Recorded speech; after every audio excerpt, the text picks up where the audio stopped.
믿는 자가 여전히 죄를 붙들고 있고 그리고 죄 가운데 살고 있고 여전히 죄를 지으면서 산다 할지라도 구원받을 수 있는가 하는 부분들을 주님께서 말씀하고 계시는 것입니다.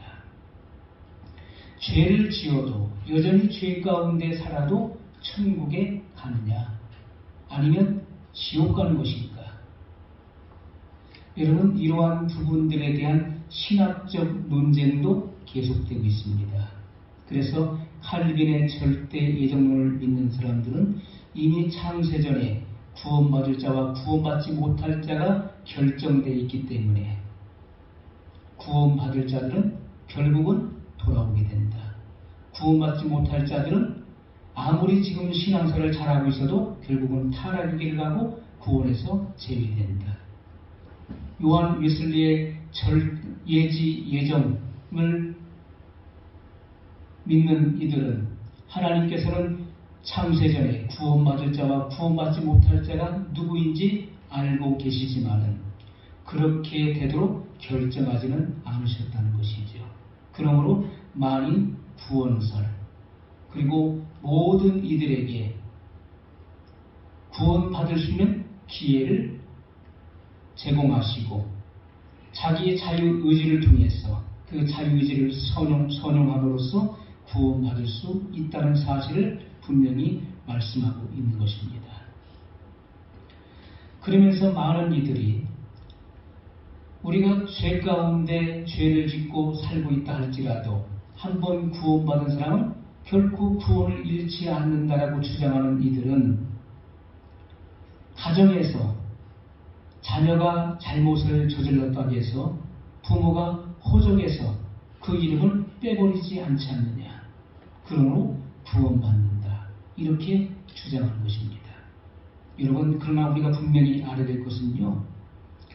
우리가 영적인 사안과 육적인 사안이 일치되는 것도 있지만은 그러나 그것이 일치되지 않는 사안도 있다는 것을 분명히 기억해야 될 것입니다. 왜냐하면 죄라고 하는 그 부분은 법률적인 용어인 것이고 죄라고 하는 것은 분명히 법적인 문제이기 때문에 그런 것입니다. 그러므로 이 죄는 법적인 문제이기 때문에 반드시 법적으로 해결되지 않으면 안 되는 것입니다.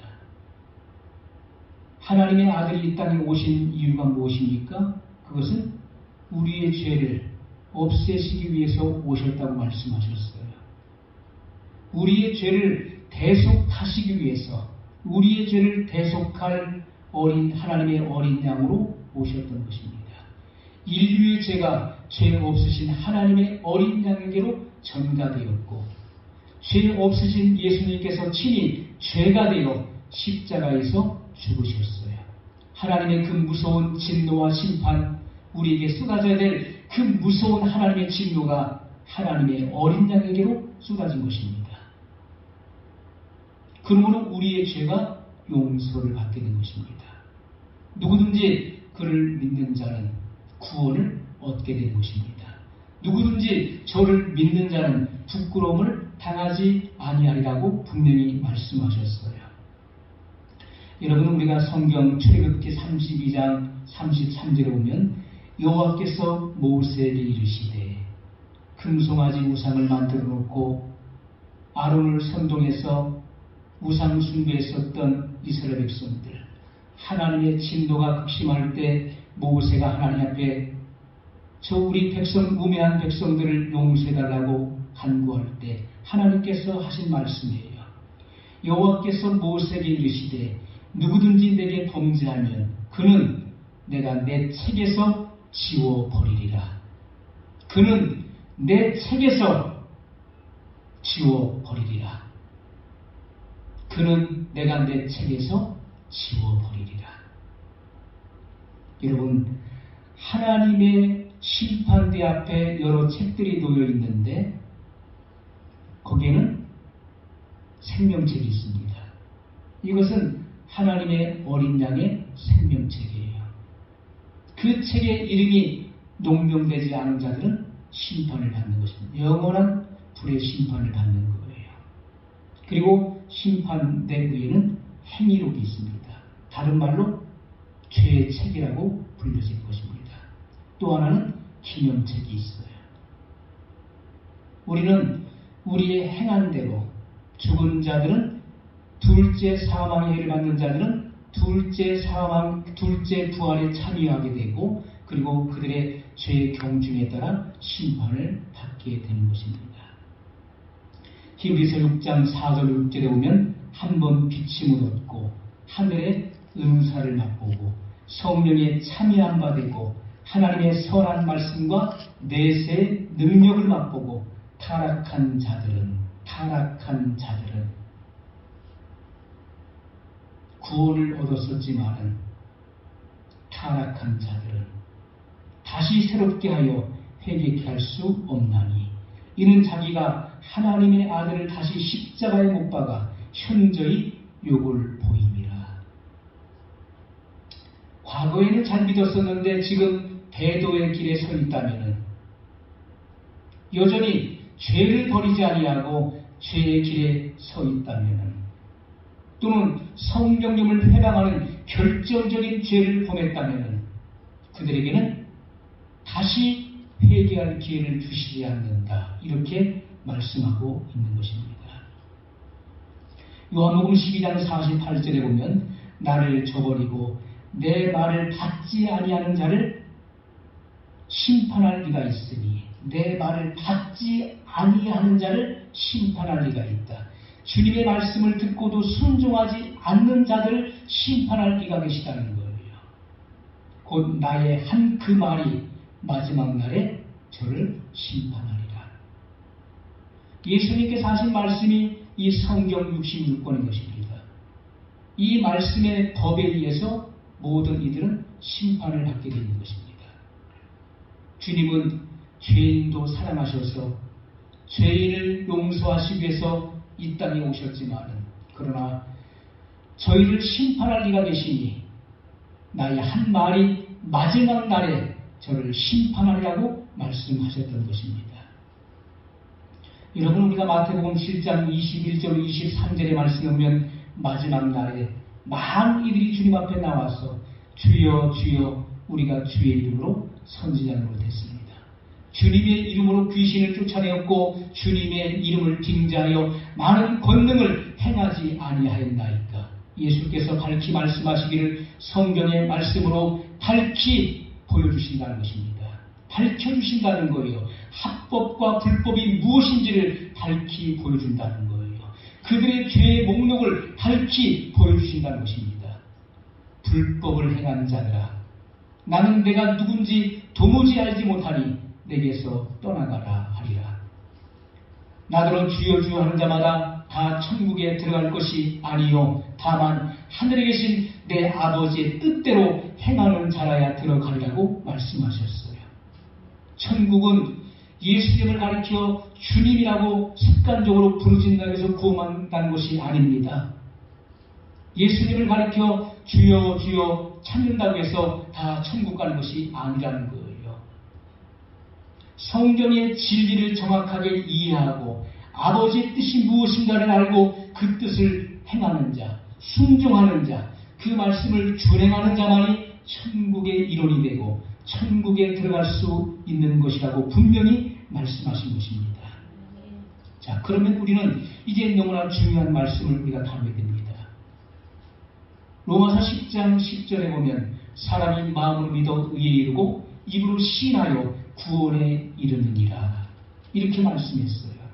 거듭남 이전에 우리의 교리로 중생이죠. 거듭남 이전에 오는 것이 바로 칭의라고 하는 것입니다. 의롭다함을 얻는 것. 칭의라고 하는 것은 뭘 말합니까? 죄 용서를 말하는 것이죠. 죄 용서가 먼저 이루어져야 되는 것입니다. 우리가 구원받기 이전에 먼저 죄 용서가 이루어져야 되는 거예요. 그 죄에 따르는 그 형벌이 면해지는 것입니다. 그리고 보호자에 계신 하나님 아버지께서 무죄를 선언하시는 것을 칭의라고 부르는 것입니다. 자, 우리가 구원 이전에 먼저 오는 것이 칭의라고 하는 거예요. 칭의. 자, 죄를 범하는 동안에도, 예수님을 구주로 믿은 이후에 죄를 범하는 동안에도 칭의의 상태가 유지될 수 있는 것인가 하는 것입니다. 성경은 우리에게 단호하게 말씀하시기를 아니다, 이렇게 말씀하고 있는 것이죠. 오늘 본문 요한일서 3장 8절에 보면 죄를 범하는 자는 마귀에게 속하나니, 죄를 범하는 자는, 죄를 붙들고 있고 여전히 죄 가운데 사는 자는 마귀에게 속하나니, 이렇게 말씀하셨어요. 죄를 범하는 것은 의롭게 된 상태를 부인하는 것입니다. 자칭 그리스도인이라고 칭하는 이들이 많습니다. 나 예수님 믿는 사람, 나 크리스찬이야, 나 모태신앙이야, 나 신앙생활한 지 오래됐어, 우리 집안이 다 믿는 집안이야. 자칭 그리스도인이라고, 그리스도 집안에서 태어났고 거기서 자랐다고 자부할지라도 여전히 여러분이 범죄 상태에 있다면 그 사람은 아직 죄인이고 성도가 아니라는 것입니다. 성경은 이러한 구별을 우리에게 분명하게 보여주고 있습니다. 명확하게 우리에게 지적해주고 있는 거예요. 요한일서 2장 4절에 보면 저를 아노라 하고 그의 그 계명을 지키지 아니하는 자는 거짓말하는 자요, 거짓말자라고 말씀했어요. 저를 아노라 하고 그 계명을 지키지 아니하는 자, 하나님의 계명을 지키지 아니하는 자는 거짓말하는 자요, 하나님을 모르는 자라고 말씀하고 있는 것입니다. 너는 하나님을 안다 하지만은 너는 나를 모르는 자다, 너는 거짓말을 하고 있다, 하나님을 아는 자는 죄를 짓지 않는다, 이렇게 말씀하신다는 것입니다. 또 주님께서 사도 요한을 통해 말씀하시기를 요한일서 3장 9절에 하나님께로서 나는 자마다 죄를 짓지 아니하나니, 얼마나 명확한 말씀입니까? 하나님께로서 났다는 것은 거듭났다는 것이죠. 중생했다는 것입니다. 죄를 짓지 않는다. 이로써 하나님의 자녀들과 마귀의 자녀들이 나타나나니, 요한일서 3장 10절에 분명히 명시하고 있어요. 여러분, 이러한 말씀을 볼 때 하나님께서는 모든 종류의 모든 죄를 다 금하셨음을 우리는 분명히 알아야 될 것입니다. 하나님은 모든 죄를 금하셨다는 거예요. 왜요? 예수님께서 이 땅에 성육신한 이유가 무엇입니까? 예수님께서 왜 사람의 몸을 입고 이 땅에 2000년 전에 오셔서 십자가를 지셔야 했던 것입니까? 그것은 우리의 죄를 담당하시기 위해서 엄청난 대가를 지불하셔야만 했던 것입니다. 죄의 삭은 사망입니다. 둘째 사망의 해를 받는 거예요. 죄는 엄청난 대가가 따르는 것입니다. 이것은 하나님의 법이에요. 죄라고 하는 것은 바로 법적인 용어인 것입니다. 법률적인 용어예요. 죄를 지은 인간은 죄인이라고 칭함을 하는 것입니다. 그러므로 죄인이 그 자기가 지은 죄로부터 사면을 받지 못하면은 그는 그 죄 가운데 죽게 되는 것입니다. 그러므로 요한일서 1장 9절에 만일 우리가 우리 죄를 자백하면 저는 미쁘시고 의로우사 우리 죄를 사하시며 모든 불의의 소리를 깨끗게 하실 것이요, 이렇게 말씀하셨어요. 죄의 사면은 반드시 그 죄에 대한 자백이 있어야 되는 것입니다. 죄에 대한 확실하고 분명한 진실한 고백이 있어야 되는 거예요. 그래야 하나님께서 그 보호자에서 그의 고백을 들으시고 그 죄에 대한 사면을 명하셔야 되는 것입니다. 무죄를 선언하셔야 되는 거예요. 주님의 거룩한 보혈로 그 죄가 씻겨질 때 그는 죄가 하나도 없는 상태로 돌아가게 되는 것입니다. 그래야 우리의 칭의가 유지될 수 있는 거예요. 그러나 그 같은 죄를 회개치 아니하고 여러분이 여전히 그 죄를 품고 있고 여전히 그 죄를 답습하고 있는 상태에서는 여러분은 아직 죄인이라는 것이고 그리고 성도가 될 수 없는 것입니다. 하나님께서는 모든 죄를 다 금지하셨어요. 그리고 말씀하시기를 죄를 짓는 자는 마귀에게 속하였고 이렇게 말씀하신 것입니다. 여러분이 어떠한 은혜의 상태라도 그 중에 죄를 간과하거나 용서하지 않는 것을 분명히 말씀하고 있다는 것입니다. 하나님은 죄를 간과하시는 분이 아니에요. 반드시 그 죄를 짚고 넘어가시는 것입니다. 우리가 대인관계 속에서는요, 잘못해도 그 잘못을 간과할 수 있어요. 그럼 넘어갈 수 있어요. 그러나 하나님 앞에서 이 죄라고 하는 것은 절대로 묵인될 수 없는 것입니다. 죄 때문에 하나님의 아들이 죽으셔야 했던 것입니다. 죄에는 반드시 그 대가가 따라야 되는 것입니다. 그 처벌과 형벌이 따르는 것입니다. 그러므로 하나님은 분명하게 이 죄는 용서할 수 없다. 그러나 이 죄에 대한 용서의 방편을 열어놓으신 것입니다. 그것이 바로 죄에 대한 자백인 것이죠. 죄를 고백하는 것입니다. 그러한 사람만이 진정한 용서가 이루어지는 것이죠. 그러므로 우리가 칭의라고 하는 것, 의롭다함을 얻는 것, 죄 용서를 받는 것, 죄에 따르는 그 형벌로부터 면책을 받는 것, 무죄 선언을 받는 것, 이 칭의라고 하는 말은 죄 용서, 우리가 마음속에 깊이 새겨야 돼요. 칭의가 무엇이냐? 이것은 거듭남 이전, 중생하기 이전에 우리에게 먼저 오는 것인데 그것은 죄 용서예요. 죄 용서로 말미암아 죄의 형벌에서 자유롭게 되는 것입니다. 죄를 한 번도 짓지 아니한 상태로 취급해 주시는 거예요. 이것은 하나님께서 무죄를 선언하는 것이기 때문에 하나님과의 친교를 이룰 수 있게 된 것입니다. 요한일서 3장 9절에 하나님께로서 난 자마다 죄를 짓지 아니하나니, 하나님께로서 났다는 것은 거듭났다는 것이죠. 사람이 거듭나지 아니하면 하나님 나라를 볼 수 없느니라. 사람이 물과 성령으로 나지 아니하면 하나님 나라를 볼 수 없느니라. 하나님께로서 났다는 것은 거듭남을 의미하는 것입니다. 우리의 교리로 중생, 또 다른 말로 신생을 의미하는 거예요. 하나님께로서 난 자마다 죄를 짓지 아니하나니, 이는 하나님의 씨가 그 속에 거하시니요, 하나님의 씨는 바로 말씀인 것입니다. 하나님의 말씀이 그 속에 계심으로 그가 죄를 짓지 않는다, 이렇게 말씀하고 있어요. 저도 범죄치 못하는 것은 하나님께로서 났습니다. 여러분, 하나님께로서 난 자, 거듭난 사람의 특성이 무엇입니까? 그것은 죄를 짓지 않는다. 그것을 분명히 말씀하고 있는 것입니다. 이 말씀을 우리가 이 말씀을 볼 때 이 말씀은 너무나 명백한 것입니다. 그리스도인이 되었다고 하는 가장 낮은 표준이 무엇입니까? 그것은 죄를 짓지 않는다는 것과 정죄를 받지 않는다는 거예요. 그것이 그리스도인이 되었다는 것의 가장 낮은 표준을 말하는 것입니다. 우리는 성경적 표준, 복음이 말씀하고 있는 이 표준에 맞추어서 신앙생활을 해야 되는 것입니다. 성경의 표준이 무엇이냐는 거예요. 내가 구원받았다는 것, 내가 믿음으로 하나님의 자녀가 되었다는 것의 가장 낮은 표준이 무엇이냐? 그것은 내가 죄를 짓지 않는 것, 그리고 정죄를 받지 않는다는 데 있다는 것입니다.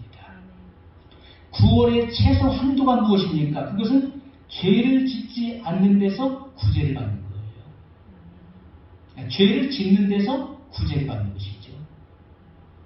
그러므로 죄를 짓지 않는 삶을 살아가는 것이 표준인 것입니다. 죄를 짓는 데서 구제를 받는다. 구원의 최대 한도는 무엇입니까? 그것은 죄의 오염으로부터, 죄악으로 기울어지는 그 경향, 그 방향으로부터 구제되는 것입니다. 여러분, 우리가 구원받지 못한 사람, 거듭나지 못한 사람은 전적으로 타락하고 전적으로 부패했기 때문에 죄로 오염되어 있는 것입니다. 그렇기 때문에 우리는 어떤 세상의 미혹을 받을 때, 선과 악이 있을 때, 그 사람의 양심은, 그 사람의 그 성정은 반드시 죄로 기울어지는 경향을 갖고 있다는 것입니다. 죄로 기울어지는 경향을 갖고 있어요. 자, 우리가 구원을 받았다는 것에 최대의 그런 표준이 무엇입니까? 최대의 한도는 바로 죄의 오염으로부터 죄로 향하는 그 경향성에서, 그 방향에서 바로 구제를 받는 것입니다. 거듭난 사람들은 성령이 내주하셔서 성령이 강권하시기 때문에 선으로 기울어지는 경향을 갖게 된 것입니다. 그 죄를 물리치고 선을 선택하고 하나님 말씀을 택하는 그런 경향성을 갖게 된다는 것이죠. 하나님의 말씀만이 죄악을 때려 부수는 방망이와 같은 것입니다. 하나님 말씀이 우리의 죄악을 때려 부수는 방망이에요. 죄악을 무력화시킬 수 있는 바로 능력인 것입니다. 하나님의 강력을 말씀하고 있어요. 하나님의 말씀의 씨가 그 안에 거주하고 있는 사람은, 살고 있는 사람은 죄를 짓지 않게 된다고 분명히 말씀하고 있어요. 여러분, 오늘날 종교 다원주의 사상, 구원의 길은 예수 그리스도 한 분에게만 있는 것이 아니라 모든 종교에 구원의 길이 있다라고 가르치는 것, 그것을 주장하는 것이 종교 다원주의죠. 그러므로 모든 종교의 다양성을, 특성을 다 인정해 주라는 것이 종교 다원주의입니다. 그럴듯하게 보이지만은 그러나 진리는 단 하나인 것입니다. 진리는 절대로 타협이 안 되는 거예요. 성경 말씀에 분명히 기록하기를 천하 인간에 예수 그리스도 이름 외에는 구원을 얻을 만한 다른 이름을 주신 일이 없다라고 말씀하셨어요. 예수님께서는 내가 곧 길이라고 말씀하셨습니다. 더 외이 오직 한 길이에요. 나로 말미암지 않고는 아버지께로 올 자가 없느니라. 나를 통하지 않고는 아버지께로 갈 수가 없다. 오직 예수님만이 아버지께로 나갈 수 있는 유일한 길이라고 분명히 말씀하셨어요. 여러분, 오늘날 종교 다원주의 그리고 유물사관이 만연한 세상에 우리는 살고 있습니다. 이러한 세상 가운데서 우리가 더욱더 마음속 깊이 새겨야 될 것은, 사람의 영혼을 구원하는 것은 오직 예수 그리스도 이름 외에는 없다는 거예요. 오직 성경만이 우리에게 생명을 준다는 사실을 분명히 기억해야 될 것입니다. 요한복음 5장 39절에 너희가 성경에서 영생을 얻는 줄 알고 성경을 상고하거니와 이 성경이 곧 내게 대하여 증거하는 것이로다. 유대인들은 성경에서 영생을 얻는 줄 알고 성경을 상고했습니다. 그러나 예수님 말씀하시기를 이 성경이 곧 나에 대하여 증거하니로다. 성경은 곧 예수 그리스도를 증거해주고 있는 것입니다. 구약은 초림의 예수님에 대해서 증거해주고 있어요.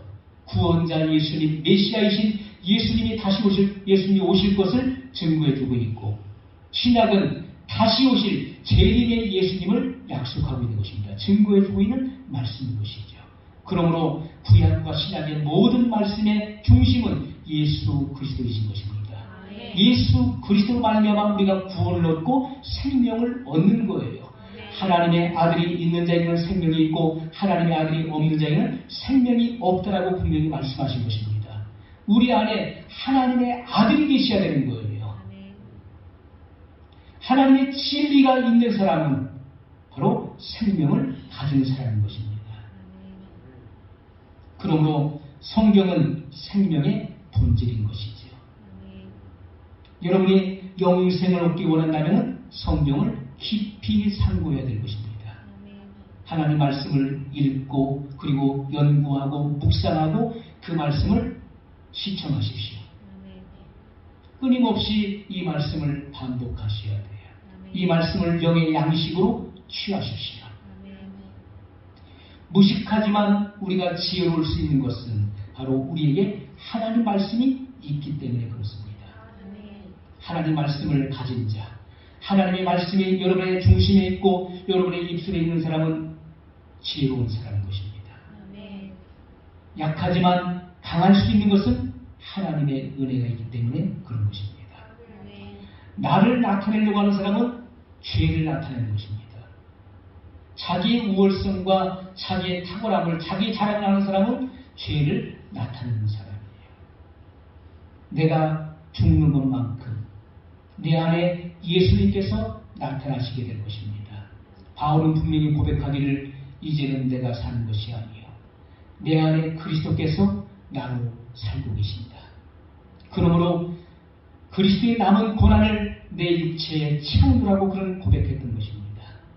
주님은 이미 십자가에서 인류의 대속물로 죽으셨지만 그러나 주님께서 내 안에 나로 살고 계시기 때문에 내가 받는 모든 고난은 바로 내 안에서 그리스도께서 받으시는 고난이라는 사실을 고백했던 것입니다. 이렇게 주님을 인정하는 신앙, 우리는 이렇게 잘 믿는 신앙이 있어야 되는 것입니다. 바르게 믿는 신앙을 가질 수 있어야 되는 것이죠. 요한일서 3장 8절에 죄를 짓는 자는 마귀에게 속하나니, 그의 소속을 분명히 말씀해 주고 있는 것입니다. 우리가 하나님께 속하여 있는지 마귀에게 속하여 있는지 성경은 분명하게 이것을, 이 구분점을 말씀하고 있는 거예요. 죄를 짓는 자는 마귀에게 속하나니, 그의 소속이 바로 마귀임을 말씀하고 있어요. 여러분, 이 같은 주님의 엄중한 선포에 부정할 사람이 계신가요? 그 말씀은 내가 들어보니까 잘못됐습니다. 저는 그렇지 않습니다. 저는 지금 죄를 짓고 있지만, 여전히 죄를 품고 있고 여전히 죄 가운데 있지만 나는 하나님의 소속입니다. 그렇게 말씀하는 분 계신가요? 우리는 이 같은 주님의 의견에, 주님의 말씀에, 선포에 우리는 그 누구도 부정할 수 없습니다. 하나님 말씀은 절대 진리예요. 죄를 짓는 자는 마귀에게 속하나니, 너는 마귀에게 소속되어 있다. 그 죄를 끊지 않으면, 그 죄로부터 네가 해방을 받지 않으면 너는 여전히 마귀에게 속한 자다. 너는 그 죄 가운데 죽으리라고 말씀하고 있는 것입니다. 그러므로 거듭난 자, 그리스도 안에서 이제 막 태어난 영적인 어린아이라 할지라도 죄를 지을 수 없을 만큼 완전한 것입니다. 죄를 지을 수 없다라고 말씀, 그것이 성경의 표준이에요. 여러분, 누구든지 생활 속에서 어떠한 죄든지 고의적으로, 이것은 고범죄라고 말하는 것이, 성경에 고범죄가 나오죠. 이것은 고의적으로, 의도적으로 죄인 줄 알면서 내가 짓는 죄를 말하는 것이죠. 이것은 내가 신앙으로 하나님의 말씀과 예수님의 이 진리를 부정하는 것입니다. 부인하는 거예요. 그렇기 때문에 그 사람은 이 칭의의 경향을 잃어버리게 된 것입니다. 하나님으로, 진리로 기울어지는 그 경향을 잃어버리게 된다는 거예요. 그렇기 때문에 죄를 짓게 되는 것입니다. 여러분, 신앙이라고 하는 것은 하나님과 나를 연결하는 것이죠. 신앙은 하나님과 나 사이를 연결하는 거예요.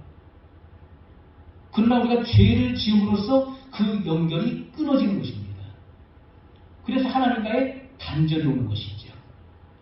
여러분이 죄를 지은 상태에서 회개하지 아니하고 아무리 하나님께 목이 터지도록 기도해 보십시오. 하나님과 여러분 사이에 이 죄악이 깊은 구렁이 생겨서 여러분이 아무리 기도해도 하나님께서 여러분의 기도를 듣지 못하시게 된다고 말씀하고 있습니다. 반드시 그 죄의 문제를 해결해야 되는 것입니다. 그래야만 하나님께서 여러분의 기도를 들어주시는 것입니다. 칭의라고 하는 것은 우리가 순전히 믿음으로 얻어지는 경험을 말하는 것이죠. 우리의 행위가 아닙니다. 내가 선행을 많이 하거나 구제를 많이 해서 어떤 특정한 일을 많이 해서 얻어지는 것이 아니에요. 칭의는 순전히 믿음으로 얻어지는 경험인 것입니다. 그러면 우리가 이 칭의의 경험을 유지하기 위해서는 완전한 겸손, 완전한 하나님 말씀에 대한 복종, 순종이 필수 조건이 된다는 것이죠. 완전한 겸손과 완전한 순종이에요. 순종이 안 되거든 복종이라도 해야 되는 것입니다. 복종해야 되는 거예요. 이 복종은요, 내가 마저 못하는 복종이 아니에요. 군대에서의 그런 명령에 복종하는 것이 아니라 거룩한 복종을 의미하는 것이죠. 거룩한 복종. 여러분, 우리가 물과 성령, 하나님의 말씀과 성령의 역사로 거듭나는 순간에 우리는 정당한 위치를 차지하게 되는 것입니다. 정당한 위치를 우리가 차지하게 되는데, 우리가 이 자유의지를 어느 때든지 이 정당한 위치에서 지속하지 않으면 안 된다는 것입니다. 정당한 위치, 의의 위치, 하나님의 자녀의 신분의 위치에서 이것을 유지하지 않으면 안 된다는 거예요. 여러분이 죄를 알면서도 고의적으로 죄를 범하게 된다면 그 결과로 칭의를 잃어버리게 되는 것입니다. 여러분, 칭의를 얻은 후에 여러분이 그 칭의의 상태를 계속 유지하기 위해서는 복음이 요구하는 이 모든 말씀에 순종해야 돼요. 복종해야 되는 것입니다. 그래야만 칭의의 상태를 유지할 수 있는 것입니다. 그러면 우리가 은혜 안에서 자라가야 돼요. 하나님의 은혜 안에서 성장해야 되는 것이고 거룩한 생애를 추구해 나가야 되는 것입니다. 반드시 이 같은 마음의 소원을 가지고 은혜 안에서 자라가고 거룩한 삶을 추구하는 그러한 열정과 그러한 헌신이 없이는 여러분은 이 칭의를 유지하지 못할 것입니다. 오늘날 기도하는 사람은 많이 있습니다. 나라와 민족을 위해서 또 교회를 위해서 자기 자신의 삶을 위해서 많은 사람들이 기도합니다. 그러나 그 기도를 관철하는 사람은 지극히 적다는 거예요. 예수님께서는 억울한 과부의 비유를 말씀하셨어요. 어느 동네에 억울한 과부가 있었다.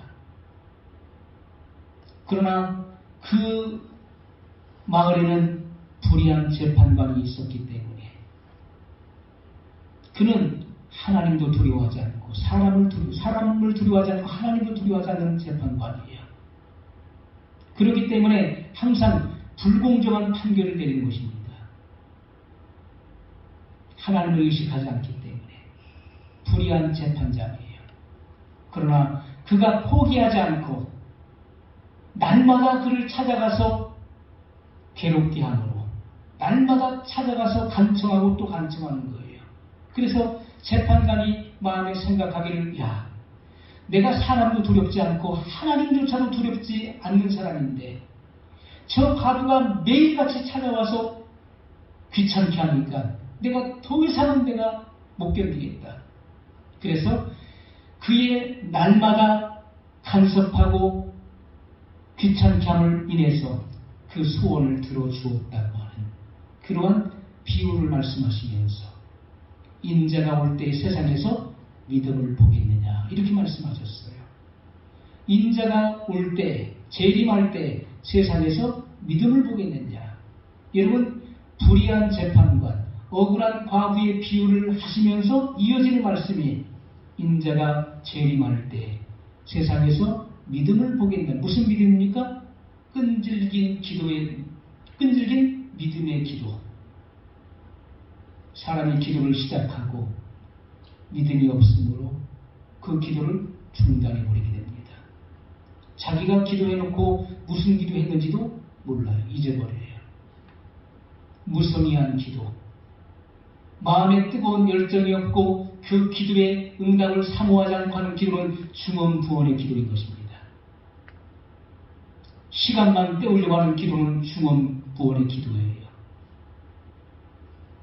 여러분, 기도하는 사람은 많지만 그 기도를 끝까지 관철시키는 자는 적다는 것입니다. 주님이 오실 때가 되면 많은 사람들이 몇 번 기도하다가 그 기도가 성취되지 않으면, 응답이 없으면 포기해버린다는 거예요.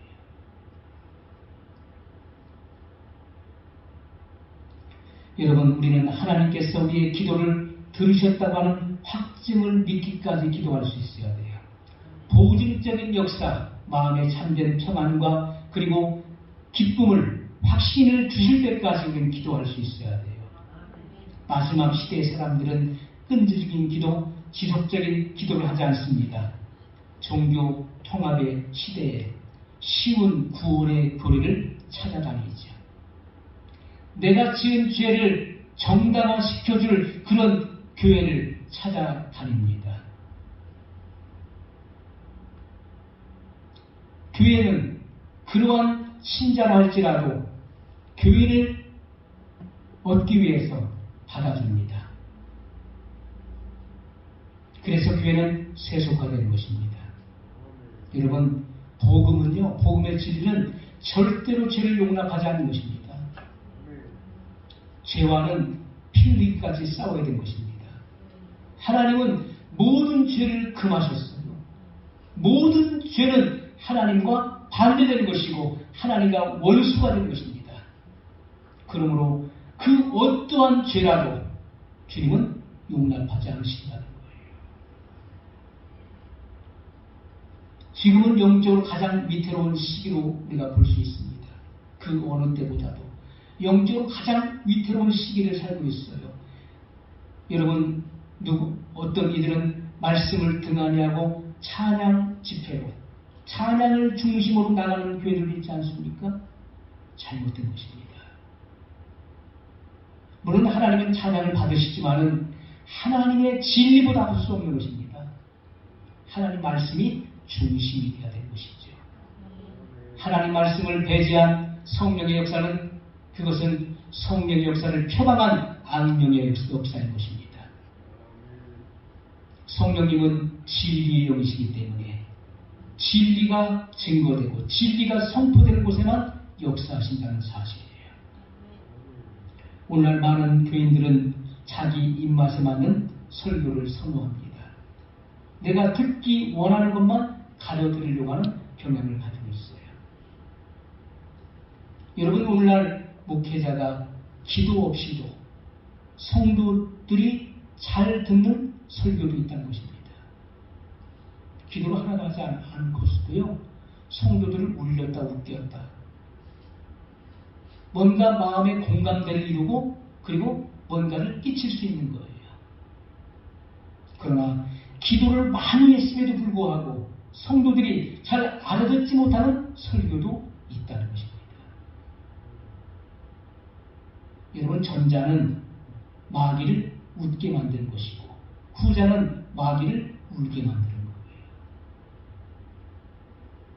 누구든지 자유의지를 악용해서 죄 가운데 침륜되거나 악을 행하는 사람은 절대로 참된 그리스도인이 될 수 없습니다. 여러분, 칭의의 경험을 하는 것과 칭의를 유지하는 그 조건은 동일하다는 사실을 알아야 돼요. 칭의를 얻는 것과 칭의를 유지하는 조건은 동일하다는 것입니다. 우리가 어떻게 칭의를 얻었습니까? 복음을 듣고 그 복음에 비답해서 우리가 거룩하신 하나님을 인식하게 된 것입니다. 그리고 그 거룩하신 하나님 앞에 내가 감히 설 수 없는 죽을 죄인임을 인식하게 되는 거예요. 그러므로 이 죄를 하나님 앞에서 철저하게 자백하는 것입니다. 자복하는 거예요. 통해 자복하는 것입니다. 그리고 내 죄를 대속하기 위해 십자가에 죽으시고 나를 의롭다 하시기 부활하신 예수 그리스도께서 행하신 그 의로운 일을 내가 믿는 것입니다. 그리고 주님 앞에 순종할 각오를 갖는 거예요. 희생의 마음을 갖는 것입니다. 그러면 우리가 칭의를 얻게 된 것입니다. 우리가 마음의 믿음과 그리고 헌신의 각오로 칭의를 얻었어요. 이 칭의를 유지하는 조건도 동일한 것입니다. 하나님을 향한 믿음과 그리고 그 헌신의 마음이 변치 아니해야 되는 것이죠. 일관되게 지속돼야 되는 것입니다. 그래야 그 범죄치 아니하고 칭의를 유지해 나갈 수 있는 것이죠. 여러분, 우리가 칭의를 얻은 후에 말씀을 받는 자세도 동일한 것입니다. 하나님 말씀이 선포될 때 여러분은 반드시 이 말씀을 믿음으로 화합해야 돼요. 믿음으로 이 말씀을 환영해야 되는 것입니다. 그리고 어떠한 말씀이든지 내게 불리익 온다 할지라도, 내게 손해가 오고 내 생명을 바치라 할지라도 그 말씀에 순종할 각오와 자세를 가져야 돼요. 그래야 여러분들이 이러한 칭의를 계속해서 유지할 수 있게 되는 것입니다. 골로새서 2장 6절에 그러므로 너희가 그리스도 예수를 주로 받았으니 그 안에서 행하되, 그 안에서 행하라 말씀하고 있죠. 주님의 말씀을 들은 대로 깨달은 대로 행할 것을 분명히 명령하고 있는 말씀인 것입니다. 칭의의 경험을 여러분이 믿음과 헌신으로 받았기 때문에 믿음과 헌신 이하로는 이 경험을 절대로 유지할 수 없음을 말씀하고 있는 것입니다.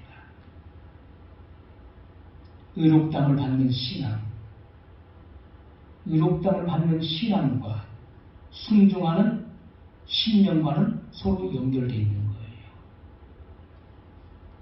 의롭다함을 받는 믿음과 그 말씀을 순종하는 마음과 연결되어 있다는 것입니다.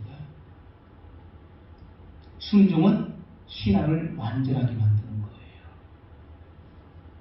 여러분이 예수님 믿고 구원받았다 할지라도 말씀을 듣고 순종하지 않는 신앙은요, 완전해질 수가 없는 것입니다. 결국은 쭉정이로 나오게 되어 있는 거예요.